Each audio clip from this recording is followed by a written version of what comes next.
Portugal Croatia ম্যাচের আকাশ ছোঁয়া ticket মূল্য নিয়ে আলোচনা ছিল তুঙ্গে।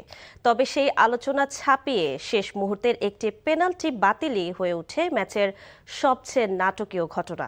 এর মাঝেই বিশ্বকাপ ক্যারিয়ারে প্রথমবারের মতো নকআউট পর্বে গোল করে কোটি ভক্তকে উচ্ছ্বাসে ভাসালেন পর্তুগালের মহাতারকা ক্রিশ্চিয়ানো রোনালদো। কানাডা থেকে আরও জানাচ্ছেন কুশল ইয়াসির।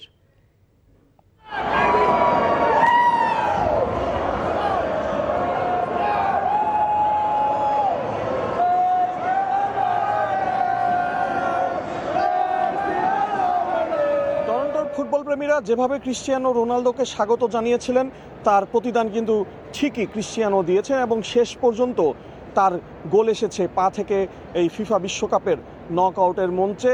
এর আগে তিনি 6টি বিশ্বকাপ খেলেছিলেন, প্রতিটিতেই গোল করেছেন, তবে নকআউটে কোনো গোল ছিল না।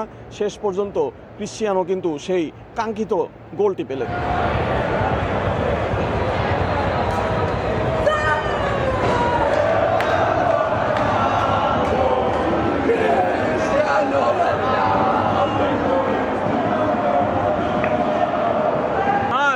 Amazing.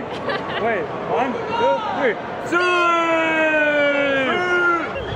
I'm going crazy right now. Everyone is watching.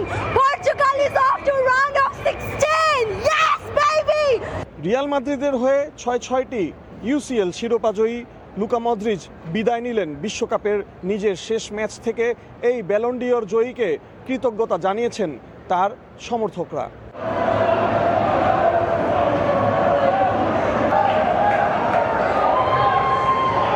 ম্যাচটা খুবই ভালো ছিল। আমার ছোটোবেলার স্বপ্ন ছিল রোনাল্ডোকে দেখার। বাংলাদেশে যখন থাকতাম সবসময় টিভিতে দেখতাম, বাট আজকে সামনাসামনি দেখতে পেরে in my opinion the goat. Very happy. I've never been more happy in my life. ম্যাচের একেবারে শেষ সময়ে গোল করে সমতায় ফেরে ক্রোয়েটরা, কিন্তু শেষ পর্যন্ত সে সিদ্ধান্তটি বাতিল করা হয় এবং সেটি নিয়ে শুরু হয়েছে এক বিতর্ক। ক্রোয়েট সমর্থকরা বলছেন সেই গোলটি তাদেরই প্রাপ্য ছিল।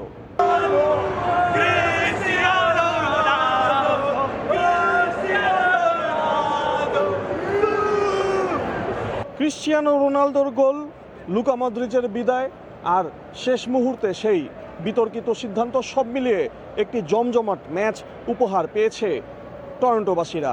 কুশল Yasir, NTV news, Toronto stadium, Canada.